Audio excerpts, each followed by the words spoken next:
beyond. It's the Outlier B, and I'm right back up at you cats with another video. How you guys doing today? I hope you're good, man. Hope you're good. Hope everything is going according to plan. It is now Thursday, y'all. Thursday. This week is damn near gone. And I'm gonna have to ask y'all, like I asked you, every single day. What you do yesterday, man? What did you do yesterday? And how did it bring you closer to your dreams? My yesterday was cool. I did a lot of work, man, a lot of work. But I didn't get a lot of sleep last night, y'all. Did not get a lot of sleep last night. So I am a little bit tired. Plus, a little bit bloated, my people. A little bit bloated. I don't know what's going on with my body. I got a bunch of gas, man. A bunch of gas. Also, I'm a little frustrated, y'all. And we're going to get into it. I'm a little frustrated. We're going to get into it. The honeymoon phase with these Dexcoms, with these Omnipods, it's over. And we're going to get into the real deal. And I'm going to tell you the situation in which we working with, man. Situation in which we working with. But how y'all doing, yo? How y'all doing? What y'all got planned for today? What you guys got going into the week? What you got going for today, man? And how was your night? Where you checking in from?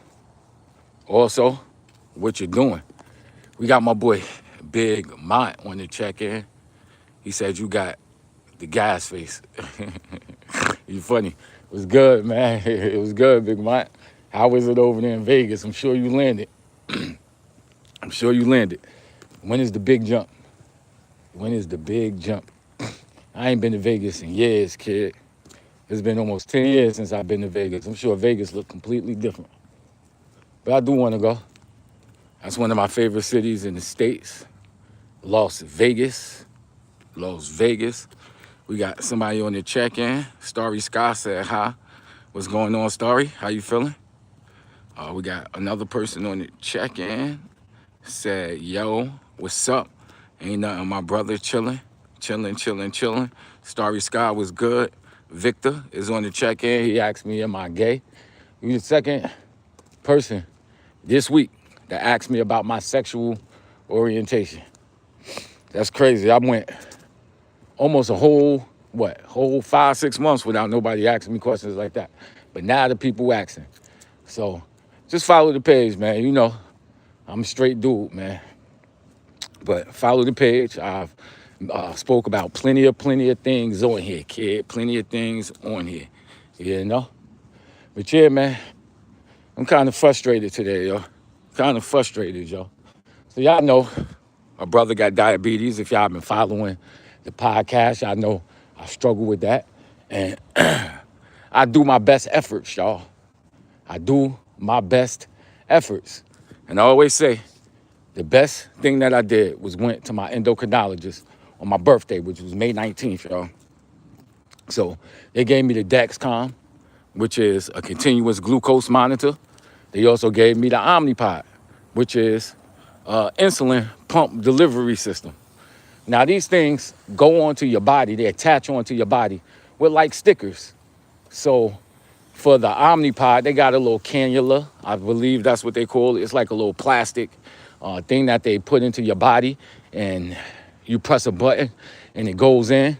And this is how your body gets the insulin through the insulin pump. And they also have something similar for the Dexcom, which is the continuous glucose monitor. So these things have to go under your skin in order to do their job. But they're only held to your body with these little small stickers. And for the continuous glucose monitor, it's every 15 days you change it. For the Omnipod, which is the insulin pump, you change it every 3-4 days. However, them things, man, when it's hot like this, like it is in New York and humid, and my body sweats sometimes, those stickers, yo, they fall right off, yo. They are not designed for an active person. They're really not designed for an active person. Somebody came on and said, editor, going freeze the editor, going free editor. What up, my man? How you feeling? Where you checking in from?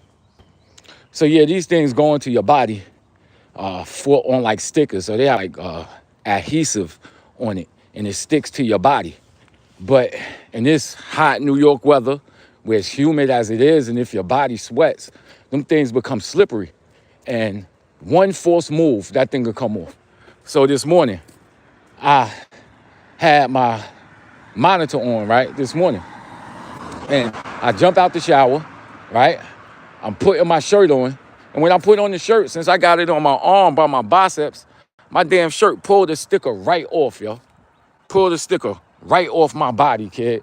So you have to get a script from your doctor for these. And I have insurance. So my insurance only paid for a certain amount in a certain amount of time. So they have you, so they look at it and they say, okay, you take your sugar this amount of times, they're supposed to last this amount of time, and they come up with a formula. And they say, okay, this is how many times you need to get that script refilled. But if a lot of these are going to the wayside by just putting on the shirt, now you become with a situation where your insurance ain't gonna cover the things that you need, your Omnipods or your sensors. So now these things trying to come out your pocket, yo, they are very expensive, son. I ain't got that type of money to be spending to buy a box of those continuous glucose monitors. Them joints like $400 if you buy it with no insurance, man. You feel me? But it's a messed up design that they have, man.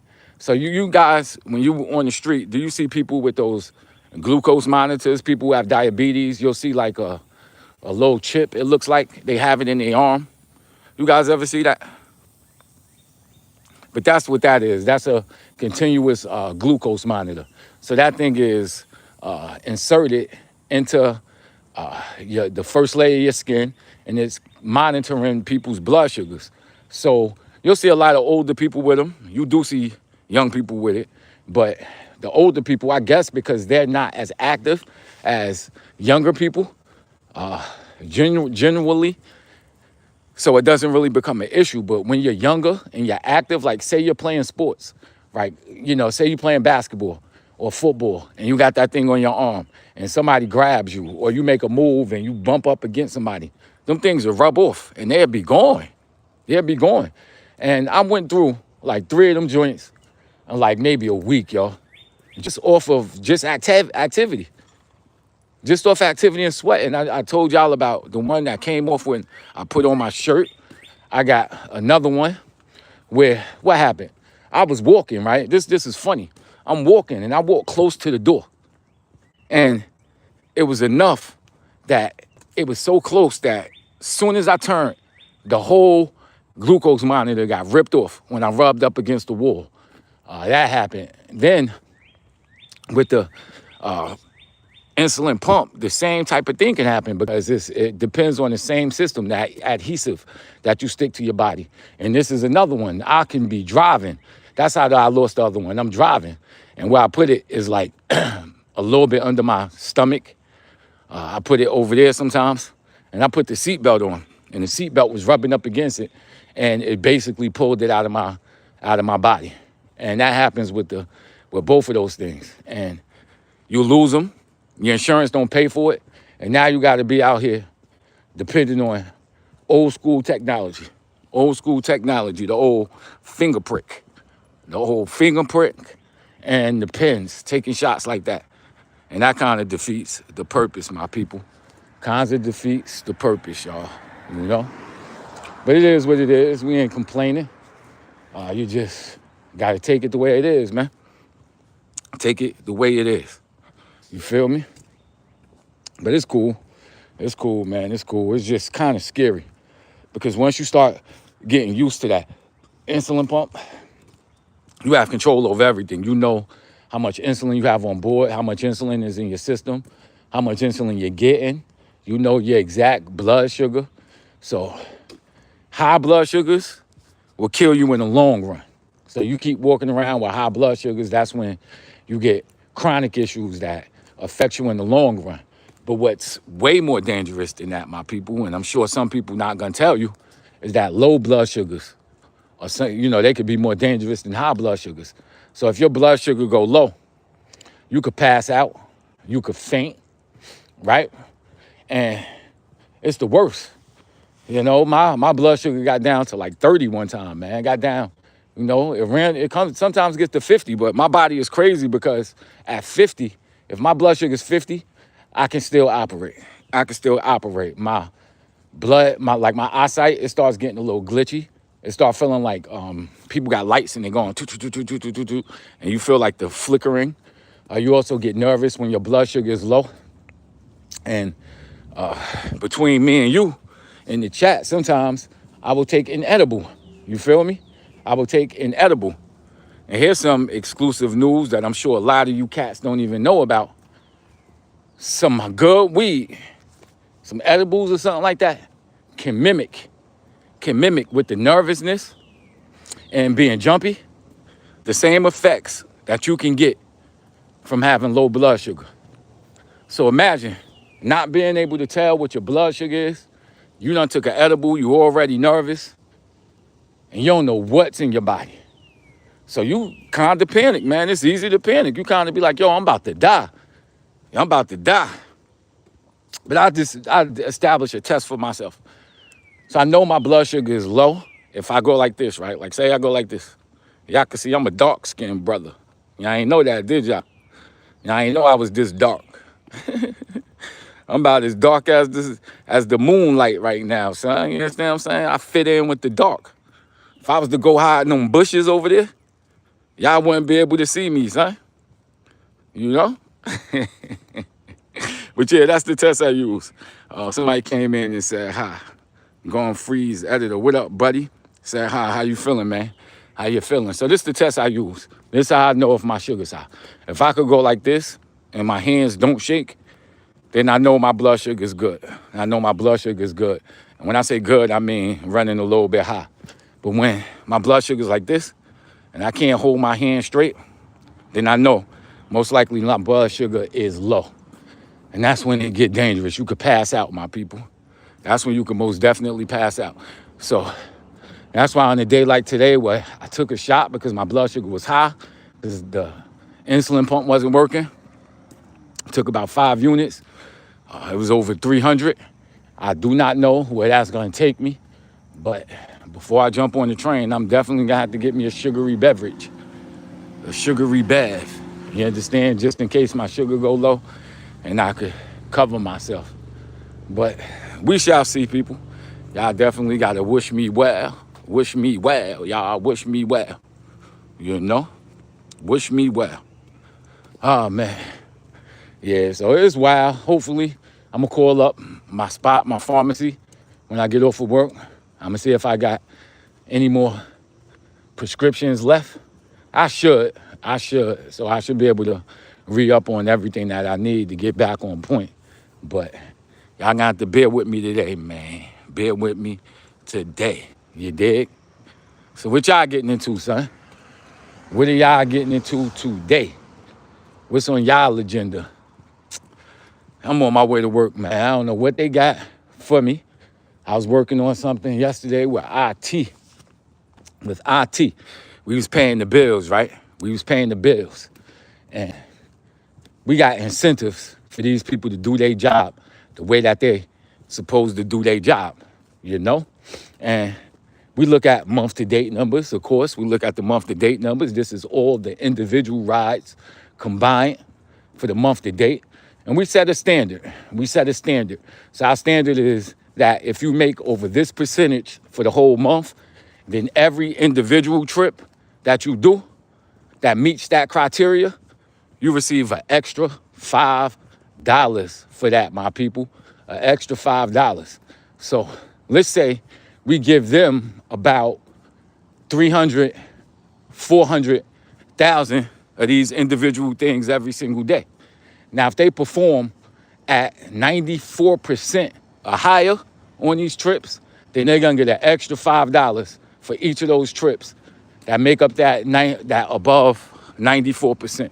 So if we talking, you do 300, 400,000 rides where you getting the extra $5 on there, we talking about millions of dollars, my people. We talking about millions and millions of dollars. So from the company's standpoint, they like, yo, y'all miss about 60,000 trips, son. Y'all miss 60, 70,000 trips. That's 5,000. That's $5 extra on all these trips. So they try and get their money, my people. They won't get paid. And I can't blame them. I can't blame them. I did my research, my part of the deal. I see that, I see what the issue is. So now I'm working with IT, and we trying to see if we could pay them for those trips or not. The trick is this: you want to see if the issue is on your side. If it's on your side, then you got to just be like, okay, you got to eat the price of it. But if it's on their side, then you give them a written up example for why you can't pay it, and you'll just let them know, hey, it's your job. It's your job to let us know when you're having issues. It's not our job, you know what I mean? It's not our job to do that. So we're gonna see. Been working on that for a couple of days. Another thing I've been working on is a situation with tolls, my people, with tolls. So when you drive to New York and you're in the business that I'm in, we pay you for your tolls. We pay you for your tolls. So we got the Verrazano Bridge where if, let's say somebody needs to go, let's say you're in Brooklyn and then the person that you need to go pick up is in Staten Island, right? We're gonna pay you both ways for that trip because you gotta go into Staten Island to pay the bill, to pay the toll, pick up the person, and then come back. And with the client on board, you still gotta pay for that bill. But it becomes tricky because they could get to Staten Island, pick up another Staten Island client, and then come back to Brooklyn. Now that second Staten Island client, they can't charge us twice for both of those tolls. They cannot charge us twice for both of those tolls. So it should only be one charge. And I'm looking at these things, finding some anomalies. We looking at, I'm trying to figure out an algorithm or a program that I could just run this thing through. And those trips are basically identified without me spending so much time looking at these individual trips because it's prone to error and it also takes up a lot of time. So, I'm trying to work on a way to automate that process. So that's two of the big things we're working on this week. Two of the big things we're working on this week, and it should be done. It should be done. Not too much issues. I think the major work is already done on it, and we gon' see. We gon' see. Yes, sir. Yep. So a little bit more came out on that Nolan Wells case that I was talking about for the last couple of days, y'all. You cats been following that case with that young boy, that young kid, that young man, I should say, off the coast of Mississippi. He basically didn't come back with his friends, and people want to know what happened. The parents have questions that they want to get answered. Some things look very, very fishy.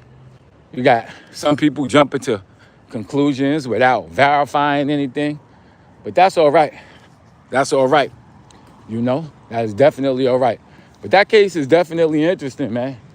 And it captures us, man. Captures our imagination because it's straightforward, but at the same time, there are issues that we could clearly see, questions that need to be answered. You got people with high power positions. So they got all the makings of a great, great, great story, y'all. Of a great story. And I think that this is why it's splitting the people. You also have some people who it seems like it's their job to cause division. And I know me, I ain't with all that division talk, man. I do believe that there are certain issues in this country, but we got to be very, very, very careful in the way we go about addressing these issues, man. It's a way that we got to go about addressing these issues. And that system is hard to address because it's like you can't point a finger at a person and say, well, this person did this and this person did this. These are structural issues, my people. Structural. These are issues that's baked into the game. You know how some people say gravity and time, they're baked into the universe. The speed of light, the Planck distance and Planck time. They say that these things are baked into the fabric of the universe.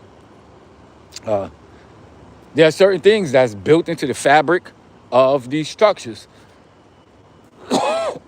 And I think that those are the things we got to change. Trying to point at individuals like these little kids, that's kind of wrong, son, because these cats got to live their life. You understand what I'm saying? Attack the judicial system. Attack the judicial system, not the kids. Don't attack the kids. You understand what I'm saying? The kids are innocent bystanders in this. Attack the judge. Attack the DA. Attack the system that allows the DA and the judge to have conversations and to plea bargains and change the system. Like, look at why it costs so much for a lawyer. That the more you pay for a lawyer, the better results you get. Those are the things that we got to change. And I think that you would start seeing a change in outcomes when we address that. But pointing fingers at a single person, that ain't gonna get us nowhere, man. It's a little short-sighted, my people. Short-sighted, my people. But my boy Daniel is on the check-in. What up, Daniel? How you feeling, my boy? How you feeling, my boy? I'm about to pop into this 7-Eleven. I'm gonna get me something with some sugar just in case my sugar start dropping. You dig? So we're gonna read what my boy Daniel said. He said, happy Thursday. What up, everybody? Ain't nothing. Daniel, what's up, my man? He said, resubbing. My man got terminated. Damn, bro. Hate to hear that. Hopefully get back at it, but I don't know. Daniel, don't give up, brother. Don't give up. Everything you took that you learned from your first one, take that to the next one, and it's gonna be easier next time. Definitely gonna be easier. But I'm gonna check you tomorrow, man. We about to go in here, make me some tea. I talk to y'all tomatoes, man. Love y'all. Peace out.